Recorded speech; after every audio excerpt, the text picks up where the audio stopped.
Si e gjete Ministrinë e Shëndetësisë dhe shëndetësinë në përgjithësi? Dgjoj, shëndetësia në përgjithësi është në një kaos. Ajo nuk është një 34 vjet. Unë që jam gjallë 34 vjet. 34 e më shumë, unë kisha thënë bile edhe shumë më shumë se 34, pa le të themi edhe 30 vitet e fundit, shëndetësia është në një kaos.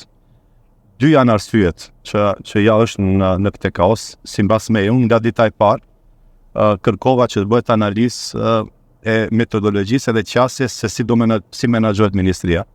Filluam me buxhetin. Beson që buxheti në ministri krijohet në bazë të historisë së buxheteve paraprake, jo në bazë të nevojave të dhënave. Do këtë e parandalova, edhe them në 2026 do të krijohet buxhet në shëndetësi në bazë të dhënave edhe nevojave në teren, do në institucione, nevoja në aspekt infrastrukturës, kapaciteteve njerëzore, do teknologjive që duhet të investohet. Pse është në kaos? Se tash për tash kemi, le të themi, mjek shumë të mirë, kemi motra medicinale që japin maksimumin, kemi institucione her pas here që janë europiane dhe e kundërta. Tash ke mjek i cili është abuzues, ke motra medicinale që nuk punojnë. Do ke dy kategori që për shkak të sistemi ka kriju. Ai që është më i ndërgjegjshëm e jep maksimumin, ky tjetri sistemi ja ka leju për shkak të fleksibilitetit që mos ta jep maksimumin.